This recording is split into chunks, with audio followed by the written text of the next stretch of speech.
remember the laugh. Not his name, not his face, not the boy behind it. You remember the laugh. Yours.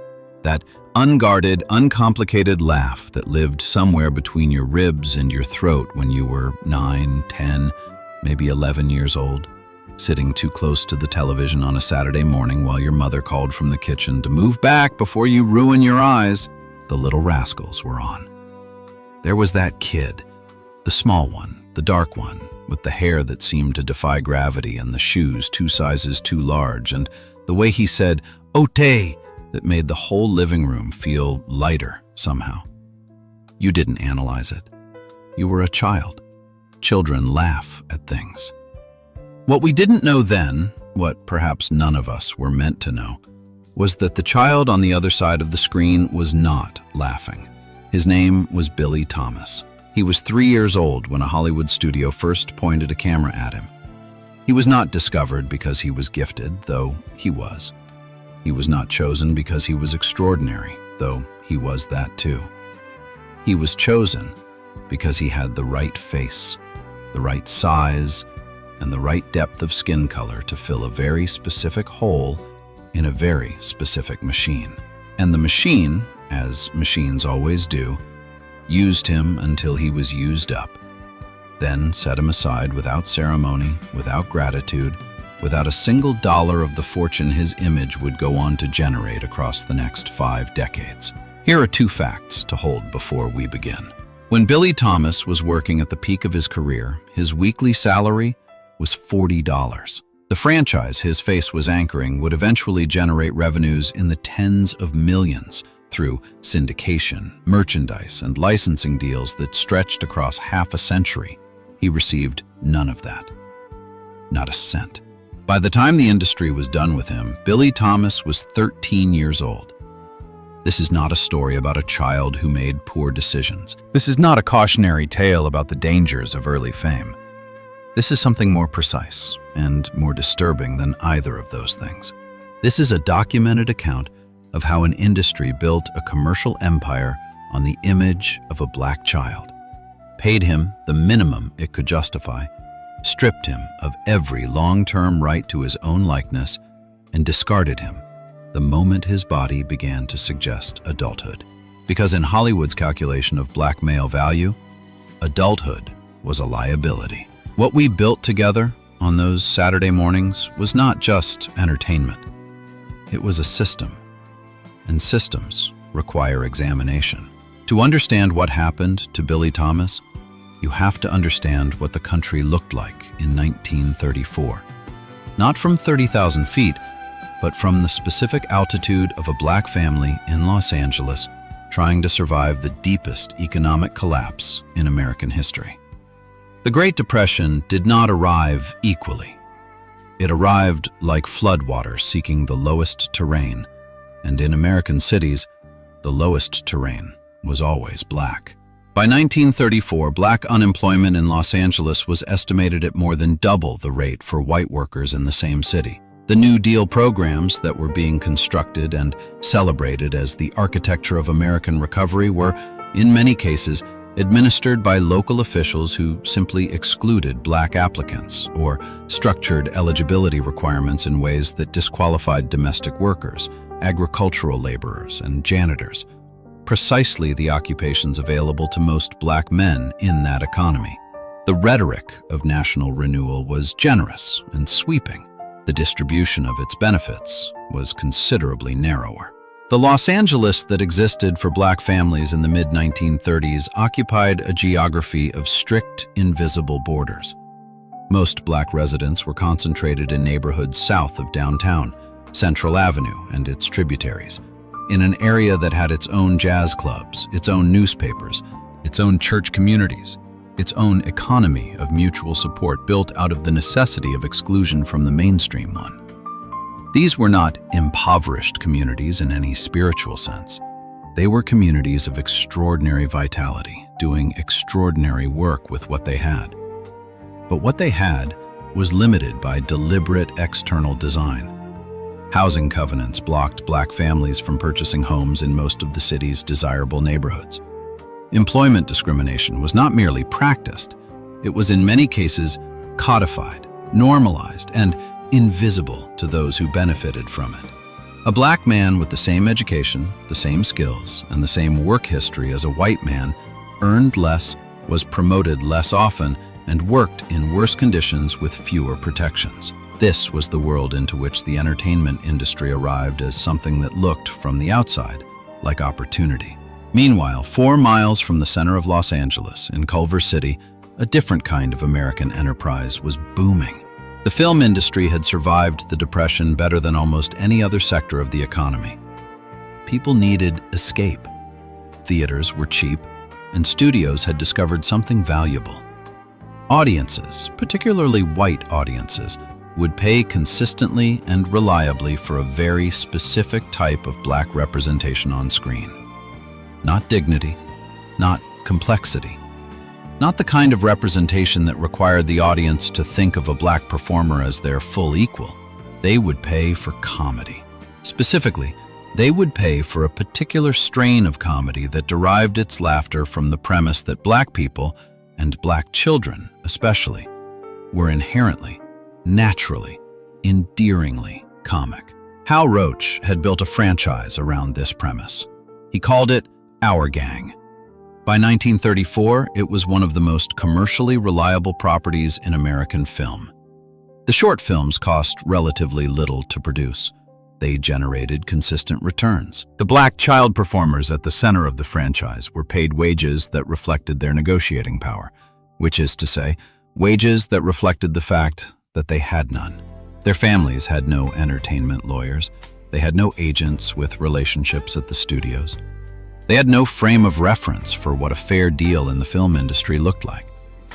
They had $40 a week and a letter of agreement they could not fully interpret, and they signed it because $40 a week was $40 more than the alternative. There is a single statistic that illuminates the entire landscape more clearly than any extended description. In 1934, the year Billie Thomas began appearing regularly in Our Gang productions, there were approximately 15 black performers with active studio contracts in all of Hollywood. 15. In a city that produced hundreds of films per year, that employed thousands of white performers at every level of skill and experience, that had built an entertainment economy worth hundreds of millions of dollars, there were 15 black performers with formal contractual relationships with studios.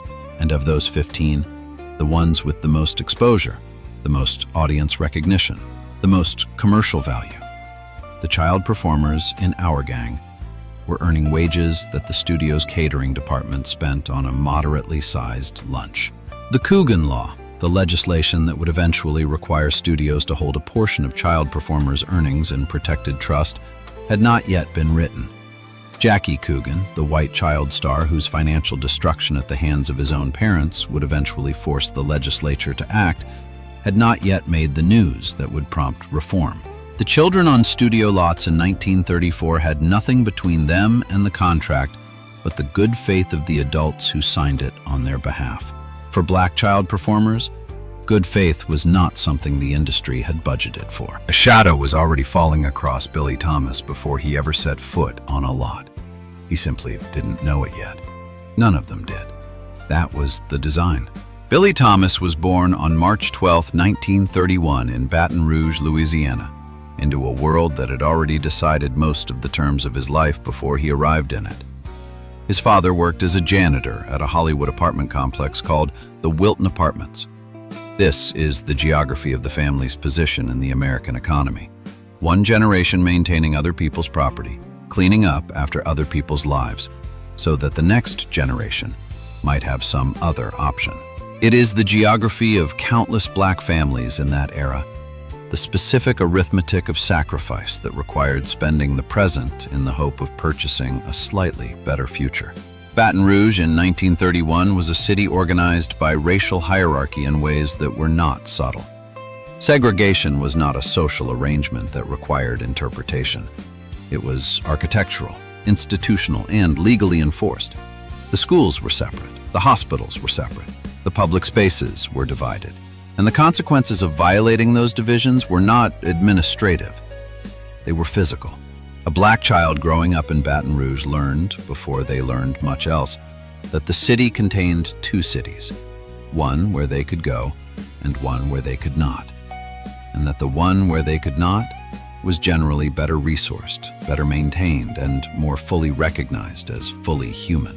This was the first education Billie Thomas received. He received it before he had a word for it. Children absorb the architecture of the world they are born into before they develop the language to describe or challenge it. By the time the Thomas family relocated to California, Billie had already learned some fundamental lessons about which Americans were considered important and which were not. Hollywood would refine those lessons with extraordinary efficiency. He was a quiet child, shy by every account that survives. The kind of shy that made him press against his mother's side in unfamiliar rooms. The kind that made adults describe him as well-behaved when what they sometimes meant was that he seemed slightly unreachable. He had large eyes that took in more than they reflected. He was small for his age, in a way that would serve the industry's purposes precisely. He was 3 years old when his mother brought him to a casting call. The production was looking for a replacement for a character played by a child named Stymie Beard, who was aging out of the role. The character of Buckwheat had originated as a girl, a small girl named Carlina, sister, who had filled the slot for a brief period.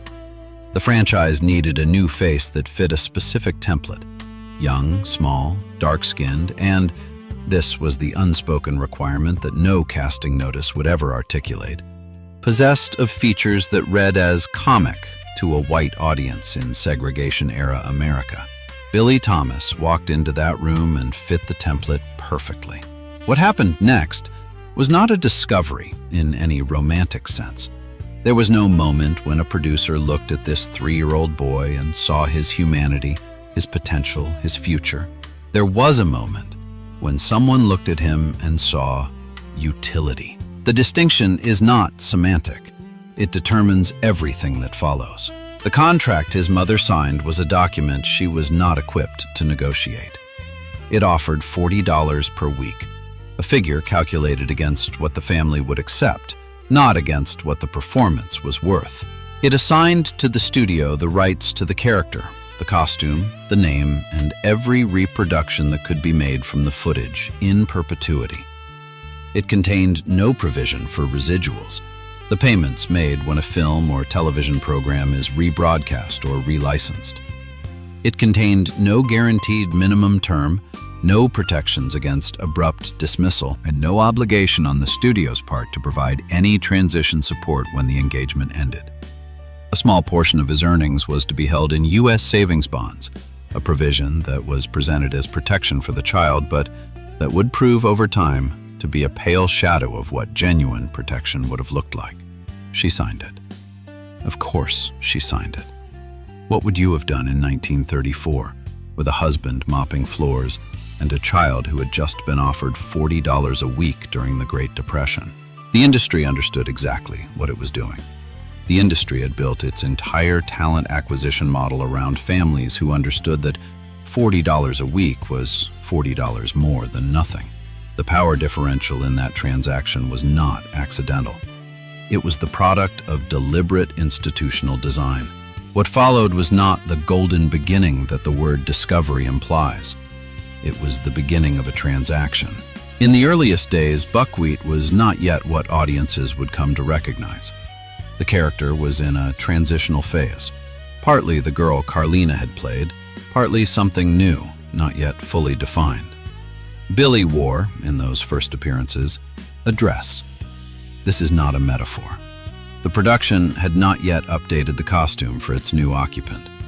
A 3-year-old boy was put in a dress and filmed because the character had been established as female and the wardrobe department had not received different instructions. He wore it with the particular patient endurance that very young children display when adults require inexplicable things of them and they have no power to refuse. By every account that has survived from people who worked on the productions, Billie hated the costume. Not just the dress, all of it. The wig with its deliberately unkempt pigtails, the oversized shoes selected for comic effect, The clothes designed to look too large, too worn, too much like a child who had been dressed by someone who did not care. He tolerated it with the patience that children deploy when adults require things of them and they have no power to refuse. And at the end of each shooting day, he changed out of the Buckwheat costume with a speed that cast and crew noticed and remembered decades later. Not slowly, not with resignation, fast, with the specific urgency of someone who needs to stop being something they have been required to be all day. He was 3 years old. He did not have the language for what was being done to him. He had only the physical response. Get out of the costume as fast as possible. The camera loved him anyway.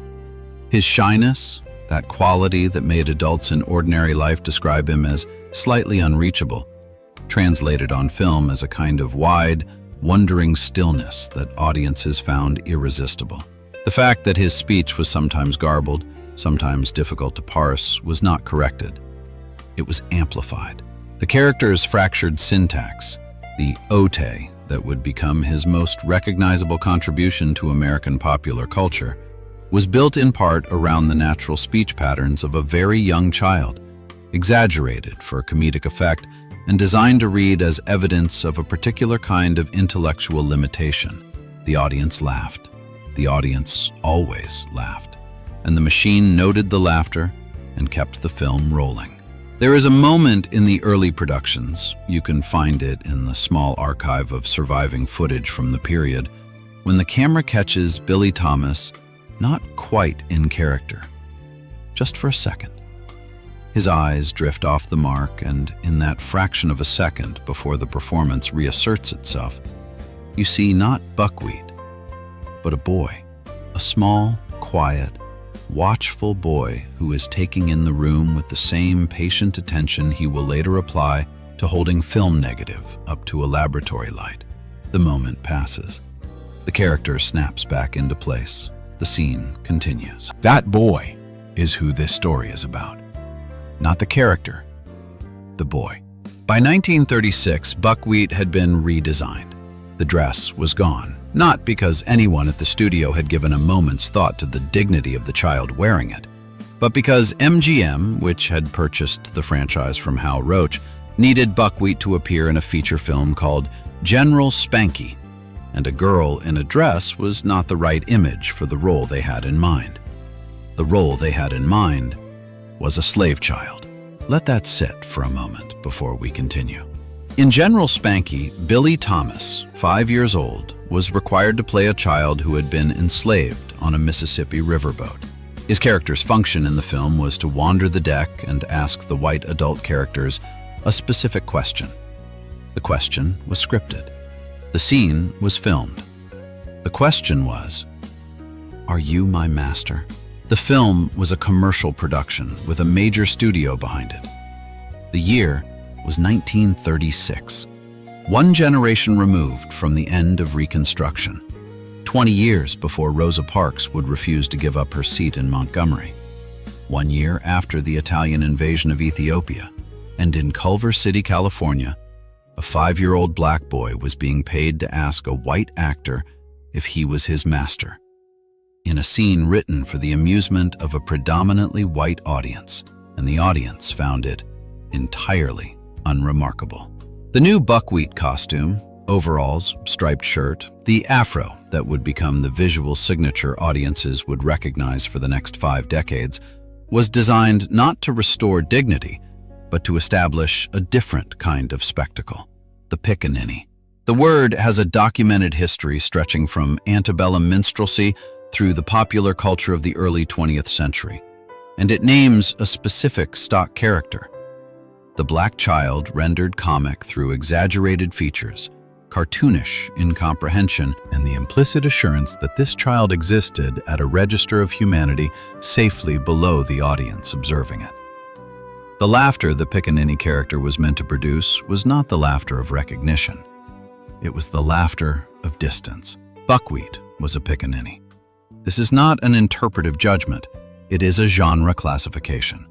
And Buckwheat was making a great deal of money for everyone except Billie Thomas. Here is what the machine was producing during the years Billie Thomas spent in that costume.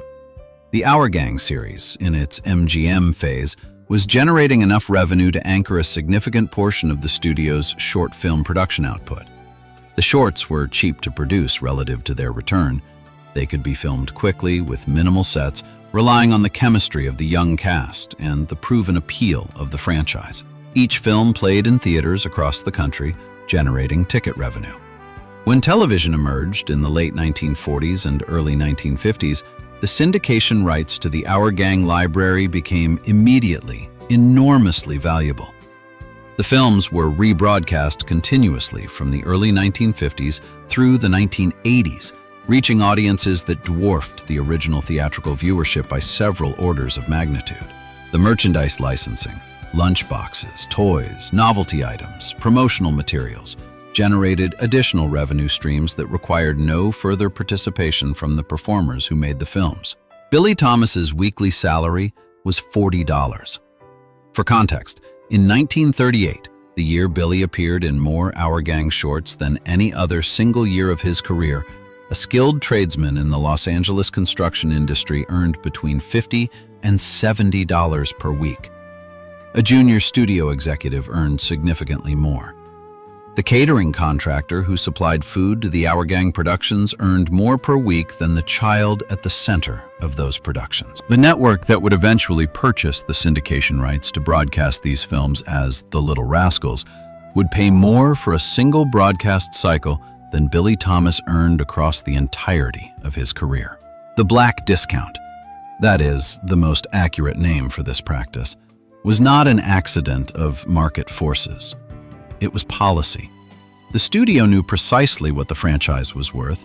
It had accountants, it had lawyers, it had agents and executives who negotiated contracts every day with full awareness of the value they were securing. When they offered Billie Thomas $40 per week, they were not making a good faith estimate of fair market value. They were offering the minimum that the family would accept, calibrated against the maximum that the family was in no position to refuse. Meanwhile, the rights to everything Billie Thomas produced belonged to the studio. Completely. Irrevocably. The character of Buckwheat, every frame of footage in which his face appeared, every photograph taken on set, every reproduction that could be made from those images in any medium that existed now or might exist in the future, was owned by the studio. Billie Thomas owned his labor and sold it by the week. When the week ended, his ownership ended. The studio kept everything else, forever. There are accounts from people who worked on the Our Gang productions during this period, crew members, production assistants, people who spent years on those sets, that describe the working conditions for the child performers in terms that are difficult to square with the cheerful premise of the films themselves. The shooting schedules were relentless. The production pace left little room for the ordinary rhythms of childhood. The pressure to perform was constant, and the consequences of a bad take were, in the way children absorb adult anxiety, felt even when not explicitly stated. A child who did not deliver what the director needed added cost to the production. Children understood this. They understood it in their bodies, even when no one said it out loud. There is one account in particular that has been repeated by multiple sources and that illuminates the daily reality more precisely than any contract clause could. It is a small, ordinary story, which is exactly why it matters. The Our Gang productions typically wrapped their shooting day in the late afternoon. At the end of each day, the child performers changed out of their costumes. The white children departed at a normal pace, the unremarkable pace of children transitioning between activities. Billie Thomas changed out of the Buckwheat costume fast. Not quickly, fast, with a specific and visible urgency that people on set noticed and remembered, and eventually reported to historians and documentarians years later. As if the costume was something he needed to escape from, as if the character was a weight he was permitted to set down only at the end of the workday. And he was in a hurry to set it down before someone told him he had to put it back on. He was changing out of the version of himself that belonged to the machine. He was trying to find his way back to the version that belonged to him. Every single day, for 10 years. The racism in the working environment was not only financial, it was atmospheric, woven into the architecture of the production itself. The Our Gang shorts were celebrated in their time, including by many people of genuine goodwill, for the unusual fact that they depicted black and white children sharing the same screen. This was not nothing.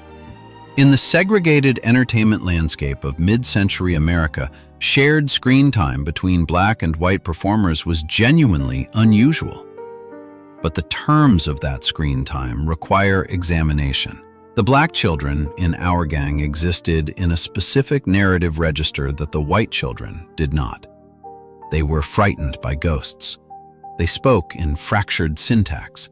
They were positioned, scene by scene, as figures whose responses to ordinary situations were inherently more comic than those of their white castmates. Not because of anything individual about them, but because of what the system had built into the character types it assigned them. The laughter that the black characters generated was different in kind from the laughter generated by the white characters. It was laughter that depended, at some level, on the audience's comfort with the premise that black children were a particular kind of funny. The kind that is funny because it is lesser. This is what Billie Thomas's labor was being purchased to produce. Week after week, $40 at a time. How do you tell a child that the smile everyone loves is the very thing diminishing him?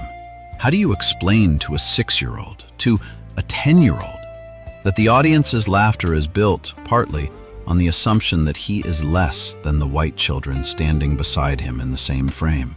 You don't. The industry was counting on no one telling him. The industry was counting on the laughter being loud enough that no one asked what was underneath it. The management structure around Billy provided no protection against any of this. His parents were not entertainment industry sophisticates. They were people doing their best in an industry they had no real access to, trying to protect a child from a machine that had far more resources, experience, and institutional power than they did. Nobody in that constellation was specifically tasked with asking whether the child at the center of it all was being treated as a human being rather than a production asset. Nobody's job was to answer that question honestly. And so nobody did.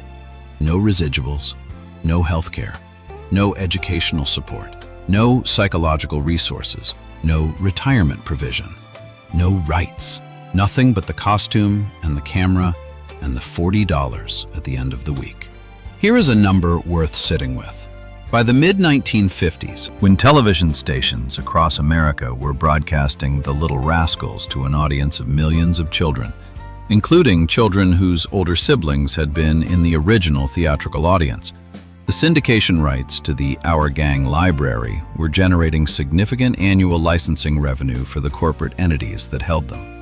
Historians of the period have estimated that the property, across its full syndication run, generated enough in licensing fees to have paid every black performer who ever appeared in Our Gang a substantial annual income for the rest of their natural lives. Every one of them received nothing. Not because the revenue was not there, because the contracts had been written so that it was never required to be there. The rights theft. This is the second mechanism running parallel to the black discount, operated with quiet efficiency across decades. Billie Thomas's image appeared on merchandise that was manufactured, distributed, and sold throughout his adult life. Buckwheat lunchboxes, Buckwheat toys, Buckwheat promotional materials tied to the television broadcasts. Every one of these products was a commercial transaction that required the use of his face, the face he had brought to the role 3 years old, the face that made the character recognizable, the face that audiences had loved across 10 years of productions. Every one of these transactions generated revenue. Not 1 cent of that revenue was legally required to reach him. The structure was elegant in its predation. The studio owned the character, and owning the character meant owning every commercial application of the character's image. Billie Thomas was not a character. He was a human being who had been placed inside a character. But the law did not distinguish between the two. and the contract had been written to ensure that the studio did not need to. His son would later describe the experience of watching his father's image move through American commerce, watching Buckwheat appear on products and broadcasts and parody sketches, while his father received nothing from any of it. The image kept working. The man it came from had retired to a laboratory and was no longer available for comment. The industry found this arrangement entirely satisfactory. You remember that smile. We all do. That's the point. We remember it because the machine made us remember it. The machine made sure that smile was everywhere, on every screen, in every store, for as many years as it was commercially viable. And the machine made sure that the boy behind the smile never saw a dollar from any of it. This was not a mistake. This was policy. This was a machine operating precisely as designed. The fall did not announce itself. It never does. There was no single moment when the system turned away from Billie Thomas. There was no meeting where someone decided he was finished. No memo circulated through the studio. There was simply a shift in the production mathematics, a quiet recalculation performed somewhere in an accounting department or an executive suite that arrived at a conclusion and acted on it without ceremony. The conclusion was biological. Billie Thomas was becoming a teenager. He had been in the Our Gang franchise longer than any other performer. He had appeared in all 52 of the MGM-produced shorts. Through the transition from Hal Roach to MGM, through the Second World War, through the long middle years when the franchise was one of the most reliable commercial properties in the studio's catalog, he had been the constant, the anchor, the face that audiences associated with the series across its final decade. He had given the machine 10 years of his life, and for 10 years, the machine had taken everything he gave. When the MGM Our Gang series ended in 1944, Billie Thomas was not offered alternative work. He was not transitioned to other projects within the studio. He was not given the guidance, support, or institutional goodwill that might have helped him navigate from child performer to something else. He was released from the franchise's employment and returned to a world that had no framework for what he had been through, and no particular interest in what happened to him next. He was 13 years old. Think carefully about what that means. For 10 years, for more than 3/4 of his conscious life up to that point, Billie Thomas had been Buckwheat. Not performed Buckwheat, been Buckwheat, in the way that total institutional environments total identities. The name that strangers called him, the face on merchandise he walked past in stores, the voice that millions of Americans associated with their Saturday morning rituals. For 10 years, his entire public existence, his entire value in the eyes of the only professional world he had ever known, had been defined by a character designed to make white audiences comfortable in their laughter. And then, one day, there was no more filming. In Hollywood's calculation of the commercial value of black male performers, puberty was a threshold. The industry had a use for black boys. They were small, they were unthreatening. They could be costumed and directed, and their physical diminutiveness made the performances legible as harmless entertainment for white audiences who needed to laugh without feeling challenged. A black boy of 9 or 10, dressed in overalls and sang "O Tay" in a garbled voice, generated the right kind of laughter. A black young man of 13 or 14, with the physical changes that mark the transition to adulthood beginning to assert themselves, generated a different kind of awareness in an audience shaped by decades of racial anxiety about black male bodies. The industry understood this. The industry had always understood this. It had it into the original contract. It had always known that the relationship had an expiration date built into the biology of its central performer. There was no conversation about what came next. There was no transition plan, no handshake, no parting acknowledgement of a decade of work. There was simply the absence of what had always been there: the schedule, the set, the costume, the camera. And in that absence, a question that no one in his professional life had prepared him to answer. Who was Billie Thomas when he was not Buckwheat? The question of identity after total institutional dependency is not a simple one, and it is not one that resolves quickly. Billie Thomas was not the first black child performer to face it. He would not be the last. The children who passed through our gang, Ernie Morrison, Alan Hoskins, Stymie Beard, and others, each faced some version of the same reckoning when the machine was done with them. Each had been shaped at the most formative period of their development by an institution that required of them a very specific performance of blackness: comic, diminutive, unthreatening, useful. Each had to figure out, in the years after the studio lot, how to be something else, how to be themselves when the self the machine had built for them no longer market. The industry that had required everything of him had invested in only one thing: his capacity to perform. It had not invested in his education in any meaningful sense. It had not invested in his psychological resilience. It had not built any infrastructure around him designed to prepare him for the life he would have after the productions ended. The studios of that era had no legal obligation to do these things. No law required them. No contract specified them. No cultural expectation demanded them for black child performers specifically, and so they did not do them. The investment stopped precisely where profitability stopped. The care ended where the usefulness ended. The medical abandonment, if one is honest about what it was not only physical, it was developmental.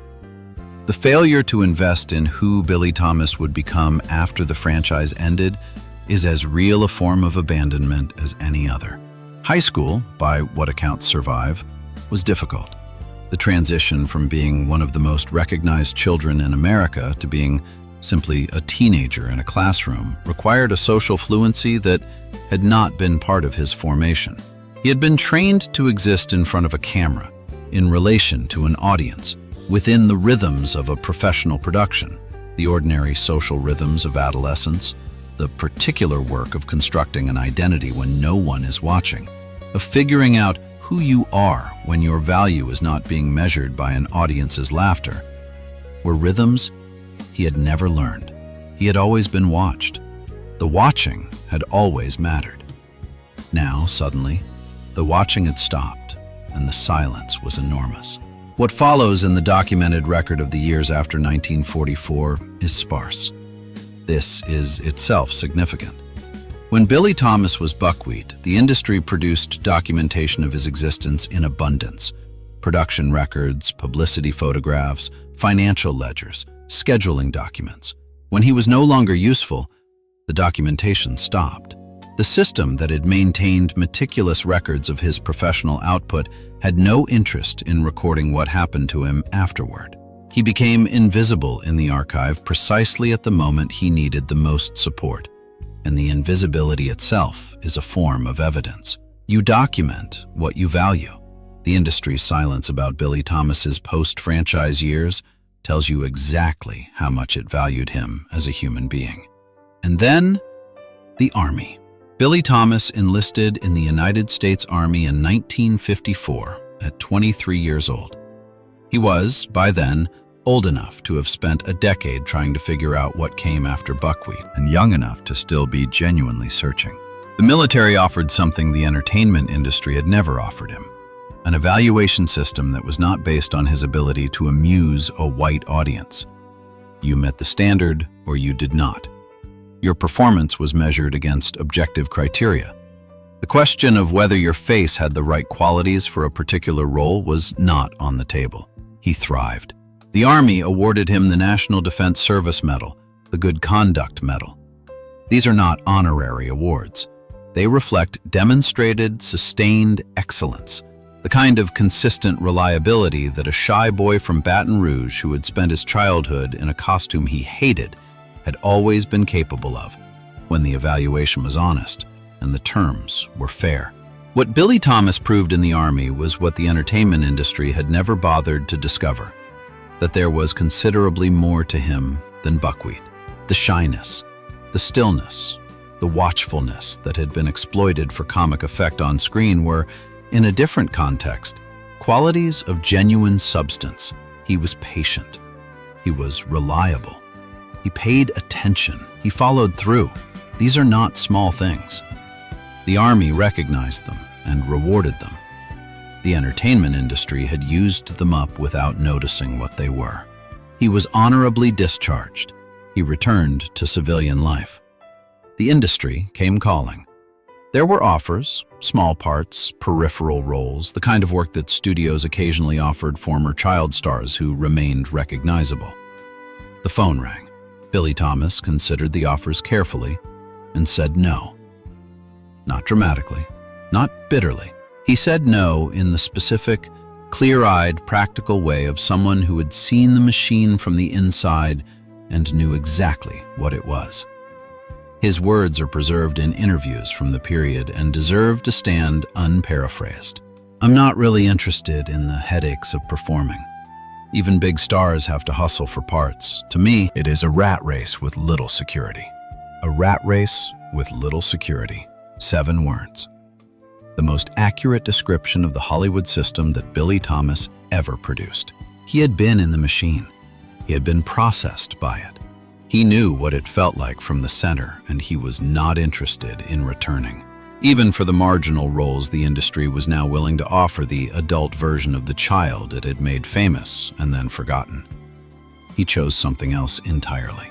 Billie Thomas trained as a film laboratory technician and built a career, a long, successful, professionally respected career, working for Technicolor or Metrocolor, 2 of the most significant film processing operations in Hollywood history. The work of the film laboratory was to take raw negative footage, chemically latent, not yet a visible image, and transform it through precise combinations of chemistry, temperature, timing, and expertise into the final picture that would appear on a screen. It was skilled work. It was work that required patience, exactness, and a thorough understanding of the processes by which images were made real. It could not be faked or approximated. Either the image came out correctly, or it did not. Billie Thomas was very good at it. He was good enough that he stayed for decades, working on productions that included Jaws and Logan's Run, 2 films whose combined revenues dwarfed the entire earnings of every Our Gang performer across the franchise's 22-year run. The man who had been paid $40 a week to be the face of a multi-million-dollar franchise was now one of the trusted craftsmen responsible for making sure that a new generation of Hollywood productions came out correctly. He handled the negatives. He controlled the process. He determined how the image would look when it finally reached an audience. Consider what that means in terms of the arc of a single human life. The same industry that had taken Billie Thomas's image when he was 3 years old and used it to generate wealth for other people for a decade, that same industry, in its laboratories and processing facilities, now depended on his expertise to function. The machine that had extracted everything from him had not managed to extract his capacity for mastery. He had developed that on his own, in his own time, through his own effort. And he had brought it back to Hollywood not as a performer to be directed and discarded, but as a skilled professional whose work was required for the finished product to exist. He had moved from subject to technician, from the thing being looked at to the person controlling how the looking was done. He had gone from the front of the camera to the development laboratory, from the place where images were extracted to the place where images were made real. For the first time in his professional life, it was his expertise, his judgment, his skilled hands that governed the process. For the first time, the image was not being made from him. He was making it. He did not perform bitterness. Every account of Billie Thomas in his adult years describes a man of genuine equanimity. Not the forced equanimity of someone suppressing something, but the settled equanimity of someone who has found solid ground and built something real on it. He had a life that was his. He had a trade that was his. He had, across 4 decades, maintained his friendship with Matthew Beard, Stymie, the child whose role he had originally replaced. visiting regularly, staying in touch, maintaining a bond that the studio lot had somehow failed to destroy. When other men claimed to be the adult Buckwheat, and they did with some regularity because the name carried enough residual recognition to be worth appropriating, Billie Thomas reportedly found this more amusing than infuriating. He would smile and observe that it was interesting that someone wanted to be him. He had long since separated himself from the character. Buckwheat was a thing the machine had made. Billie Thomas was a man who had survived the machine. And the distance between those two things was the distance of an entire life. But the image kept generating revenue without him. The syndication deals that brought our gang to television audiences under the name The Little Rascals reached a viewership during the 1950s, 1960s, and 1970s that dwarfed the original theatrical audience by extraordinary margins. Children across America, children growing up during the civil rights movement, whose parents marched and protested and watched history being made on the same television sets where Buckwheat said "Ote," consumed the image of Buckwheat without awareness of who had made it or what it had cost him. The merchandise continued to move. The licensing fees continued to be paid to the corporate entities that held the franchise rights. None of it went to Billie Thomas. None of it was required to. The contract had been clear on this point, written in language that the industry understood completely and that a black family in 1934 had no meaningful ability to challenge. On July 30th, 1980, at the Los Angeles Hilton, more than 500 people gathered for an Our Gang reunion. Billie Thomas was there, 49 years old, a retired laboratory technician, a man who had spent 30 years making himself invisible by choice, who had built a life the industry would never have predicted for him. When his name was announced, the crowd stood up. All of them. 500 people on their feet applauding. Not for Buckwheat, for Billie Thomas, the man who had survived. He wept. He tried not to. He was genuinely, completely overwhelmed. Not by fame, which he had experienced and survived, but by being seen. By receiving, at 49 years old, the simple recognition that he existed as a person rather than a character. He had been waiting, without fully knowing he was waiting, for someone to see him instead of the costume. 10 weeks later, on October 10th, 1980, Billie Thomas died of a heart attack in his apartment near the University of Southern California. He was 49 years old. He was living alone. He died in the city where his father had mopped floors, in the city where a 3-year-old boy had been handed a costume he hated and told to perform for an audience that would love him and forget him with equal efficiency. The machine did not pause. Within months, a television program introduced a recurring parody of Buckwheat. George McFarland, Spanky, Billie's castmate and genuine friend for 40 years, was furious. He said publicly what needed to be said. The sketch was recycling a degrading caricature against a man who could no longer speak for himself. His anger was noted. It changed nothing. Then, in 1990, a full decade after Billie Thomas's death, a national television news magazine broadcast an interview with a man named Bill English, a grocery store employee who claimed on camera, before a national audience, to be the adult Buckwheat. The segment aired. It was believed by some portion of the viewing audience. It was, of course, completely fraudulent. Billie's son was compelled to file a lawsuit against the network. A man who had spent his entire adult life insisting on his own identity, who had walked away from Hollywood specifically to be seen as himself, was having that identity publicly erased and reassigned, a decade after his death, by an institution with no interest in whether the story was true. The same carelessness that had governed his treatment as a child continued into the vacancy left by his death. The machine had no more concern for who he was in 1990 than it had shown when he was 3 years old, and someone had handed him a costume he hated. We must name what this was. Not in the language of individual bad actors. There are no villains with names in this story, because the story is not about villains. It is about a system. a system that identified black children as commercially extractable resources, structured its arrangements to minimize what it paid them and maximize what it retained from them, discarded them when their biological development made them less useful, and suffered no legal, financial, or reputational consequences for doing so. A system that operated with full legal sanction, the approval of its regulators, and the enthusiasm of its audience. A system that ran on our laughter, yours, mine, all of ours, as the fuel. No compensation, no health care, no residuals, no rights, no goodbye. These were not oversights. They were outcomes, designed in, maintained by the silence of everyone who benefited and asked no questions. The same mechanisms are present in different forms today.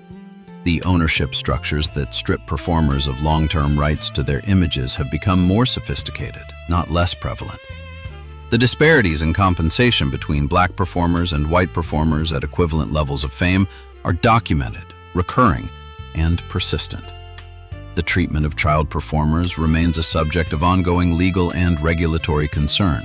The specific vulnerability of black performers, whose negotiating power is compressed by limited industry access, family financial pressure, and the absence of legal representation, has not been resolved. It has been updated, dressed in new contract language. The arithmetic beneath it is recognizable to anyone who has spent time with this story. Does this still happen? It does. Not in the same costumes, not with the same explicit vocabulary, but the system that locates a black child's value in their capacity to be consumed by an audience, extracts that value through agreements the family cannot fully parse, and then moves on when the commercial moment has passed. That system has not been retired. It has been renovated. The Coogan Law has been strengthened since Billie Thomas's era. The rights landscape has evolved. Real reforms have been won through real struggle by people who understood what the absence of protection costs. None of these reforms came from the industry's goodwill. Every one of them came from the pressure of people who refused to let the stories be forgotten, who looked at what had been done to children like Billie Thomas and said, "This requires an accounting." That accounting is ongoing. It will continue to be ongoing as long as there are children in production whose families are negotiating contracts from positions of structural disadvantage. As long as there are black performers whose images generate revenue for corporations that bear no obligation to share it. As long as the entertainment industry treats the question of equitable compensation as a matter of charity rather than justice.